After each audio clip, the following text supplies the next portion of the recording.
Halo semua, perkenalkan kami dari kelompok 5 yang beranggotakan Audina Safitri, Haida Maikari, Marisa Rizky Ruslinda, Melinda Wulandari, Nora Yunita Sari, dan Putri Aisyah.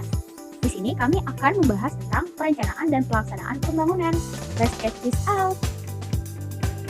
Baiklah, saya akan menjelaskan bagaimana pelaksanaan dan perencanaannya. Baik buruk sebuah perencanaan pembangunan sangat ditentukan oleh seberapa jauh perencanaan tersebut dapat dilaksanakan dalam praktik.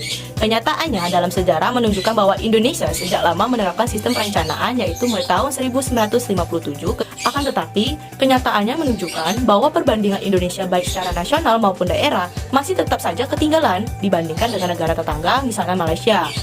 Pernyataannya adalah apa yang salah dalam perencanaan pembangunan di negara kita. Persyaratan untuk terjaminnya pelaksanaan rencana. Yang pertama, perencanaan harus berorientasi pada pelaksanaan. Untuk mewujudkan perencanaan pembangunan yang berorientasi pada pelaksanaan, maka hal yang pertama yang perlu diusahakan antaranya adalah perlu dukungan elit politik yang terdapat di daerah, misalnya pemimpin daerah, pemimpin dinas, dan instansi serta anggota DPRD. Alasannya cukup jelas karena para elit politik inilah yang mengambil keputusan tentang kebijakan program dan kegiatan pembangunan pada daerah bersangkutan. Yang kedua, perlu adanya stabilitas politik. Nah, adalah terdapat stabilitas politik yang baik dari tingkat nasional maupun daerah merupakan unsur lain yang diperlukan untuk terjadinya pelaksanaan suatu perencanaan pembangunan. Misalnya, tiba-tiba terjadi pertukaran pemerintah atau kepala daerah sebelum periode perencanaan berakhir, maka hal ini dapat mengancam kelanjutan pelaksanaan pembangunan tersebut. Kondisi ini dapat terjadi karena besar kemungkinan elit pemerintah dan kepala daerah mempunyai pandangan lain dalam perencanaan pembangunan suatu daerah. Yang ketiga, perencanaan itu sendiri harus layak secara teknis. Layakan teknis, pertama yang perlu diperhatikan adalah menyangkut tentang data-data yang digunakan sebagai dasar dalam menyusun rencana. Apabila data digunakan tidak cukup akurat, maka besar kemungkinan perencanaan disusun juga menjadi salah, sehingga tidak mungkin dapat dilaksanakan. Kemampuan administrasi suatu daerah. Kemampuan administrasi suatu daerah merupakan salah satu hal terpenting dari terjaminnya pelaksanaan pembangunan di suatu daerah. Nah, apabila di suatu daerah kemampuan administrasinya baik, maka pelaksanaan pembangunan di suatu daerah akan terjamin pula. Nah, kemampuan administrasi suatu daerah ini ditentukan oleh beberapa faktor, yaitu yang pertama kualitas aparatur, kepatuhan terhadap hukum. Jadi di mana pelaksanaan pembangunan tersebut dilandasi oleh hukum-hukum yang berlaku dalam bidang administrasi yang akan diperlukan nanti. Selanjutnya yaitu sarana dan prasarana seperti gedung, teknologi untuk melakukan pembangunan. Dan yang terakhir yaitu keseriusan dan komitmen atasan untuk melakukan peninjauan. Dalam hal ini, sebelum melakukan dalam penyesuaian rencana perlu dilakukan penyesuaian terhadap kondisi daerah yang akan dibangun. Nah, penyesuaian rencana ini dibagi menjadi dua, yaitu yang pertama melakukan revisi rencana setelah dilakukannya suatu periode tertentu dalam konteks pembangunan. Dan yang kedua yaitu penyesuaian rencana tahunan. Jadi penyesuaian ini dilakukan setiap tahunnya dalam rencana pembangunan tahunan. Syarat selanjutnya yaitu menjaga konsistensi dan penganggaran. Nah, apabila di suatu perencanaan terdapat konsistensi yang cukup baik, maka pelaksanaan dari rencana tersebut akan terjamin karena dalam suatu perencanaan diperlukan konsistensi yang sangat baik terhadap suatu anggaran. Optimalisasi peran serta masyarakat. Jadi penyusunan dokumen perencanaan haruslah dilakukan secara partisipatif. Dalam proses penyusunan rencana pembangunan tersebut, musyawarah perencanaan pembangunan atau musrembang perlu dilakukan sebaik mungkin dengan melibatkan para tokoh dan pemuka masyarakat. Jadi pada tahap penyusunan rencana anggaran pendapatan dan belanja daerah atau RAPBD, sebelum pengesahan dilakukan, DPRD wajib melakukan dengar pendapat dengan masyarakat untuk mengetahui apakah RAPBD tersebut sudah sesuai dengan keinginan dan aspirasi masyarakat secara umum. Kewajiban untuk dilaksanakannya dengar pendapat tersebut jelas merupakan amanat dari Undang-Undang Nomor 17 Tahun 2003 tentang Keuangan Negara. Karena itu, kedepannya pelaksanaan pendapat sebelum RAPBD harus dilaksanakan setiap tahun oleh DPRD, kalau tidak mau dituduh oleh masyarakat melanggar amanat undang-undang yang berlaku. Materi yang kedua yaitu ada melakukan monitoring dan evaluasi. Sesuai dengan Undang-Undang Nomor 25 Tahun 2004 tentang Sistem Perencanaan Pembangunan, tugas Badan Perencanaan bukanlah terbatas hanya pada penyusunan dan penetapan perencanaan pembangunan saja, tetapi juga mencakup kegiatan monitoring dan evaluasi. Kegiatan evaluasi adalah proses penilaian manfaat dan dampak yang dilakukan setelah program dan kegiatan sudah selesai dibangun dan dimanfaatkan selama beberapa tahun dalam masyarakat. Tujuan utama dari kegiatan ini adalah untuk mengetahui secara rinci seberapa jauh sasaran yang direncanakan telah diwujudkan dalam masyarakat melalui pembangunan dan pemanfaatan program dan kegiatan yang telah dilakukan. Jadi ada dua teknik dan evaluasi kinerja yang biasa digunakan untuk menilai keberhasilan sebuah rencana pembangunan daerah. Kedua metode tersebut adalah evaluasi kinerja makro dan evaluasi kinerja program dan kegiatan.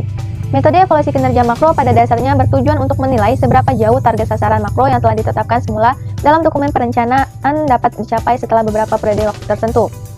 Metode evaluasi kinerja program dan kegiatan pada dasarnya bertujuan untuk mengembangkan kinerja yang dapat dicapai pada tingkat program dan kegiatan untuk masing-masing sektor atau SKPD.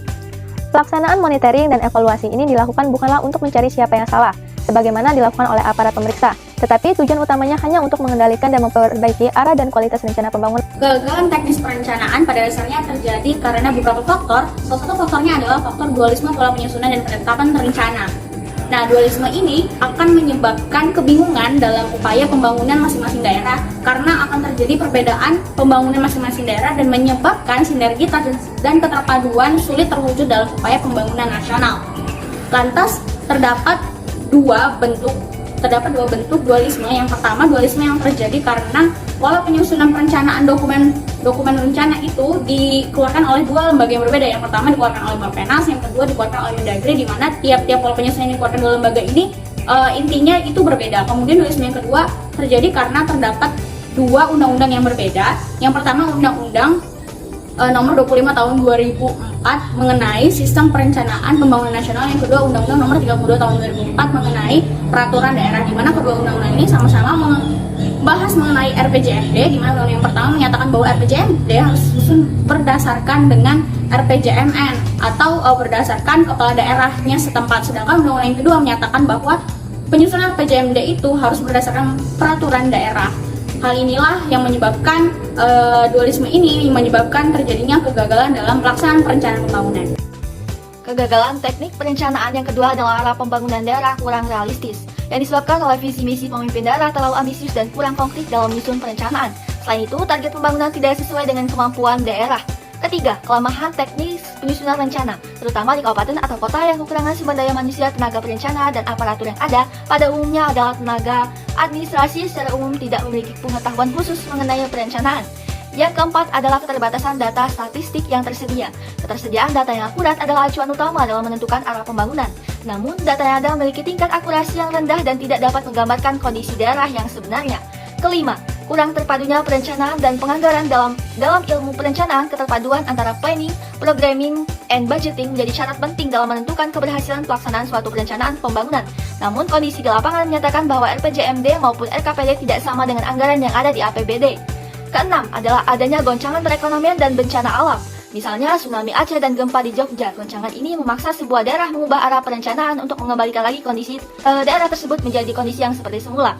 Ketujuh, struktur Badan Perencana Pembangunan Daerah dalam menentukan pembangunan membutuhkan ilmu khusus mengenai ilmu pembangunan. Namun kondisi yang ada, tugas planner diberikan kepada tenaga administrasi, bukan tenaga perencanaan, sehingga perencanaan menggunakan tenaga ahli atau tenaga konsultan yang tidak cukup memiliki pengalaman. Kegagalan pelaksanaan rencana. Walaupun secara teknis dokumen perencanaan sudah cukup layak, namun dalam pelaksanaannya dokumen tersebut masih dapat mengalami kegagalan. Hal ini terjadi oleh sebab kegagalan pemerintah daerah yang bersangkutan dalam mengelola kegiatan pembangunan di daerahnya masing-masing. Nah, kegagalan tersebut disebabkan oleh beberapa faktor. Antara lain, yang pertama ada kurangnya dukungan elit politik berkuasa. Elit politik dapat berasal dari unsur eksekutif. Hal ini masih banyak terjadi dalam masyarakat Indonesia dewasa ini, bahkan cenderung meningkat.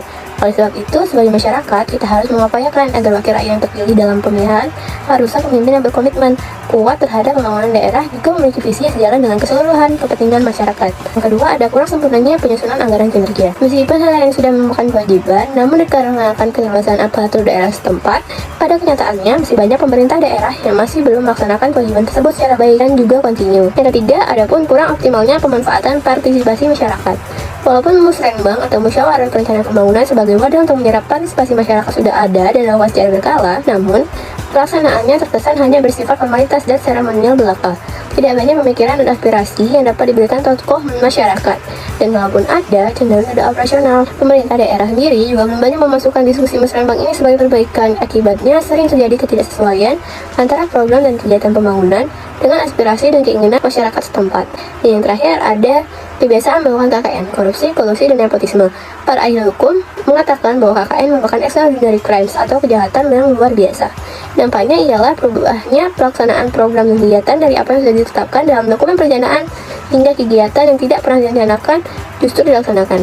Perubahan tersebut dapat terjadi karena pengambil keputusan yang berwenang menerima suap dari pihak yang berkepentingan atau karena kepentingan keluarga, kelompok, maupun partai tertentu. Walaupun pemerintah Indonesia telah membentuk KPK atau Komisi Pemberantasan Korupsi, namun hingga saat ini KKN masih menjadi budaya Indonesia. Demikian ulasan mengenai perencanaan dan pelaksanaan pembangunan, khususnya pembangunan yang terjadi di daerah oleh kelompok 5. Semoga teman-teman cukup terbantu ya dengan ulasan kami. Sampai jumpa.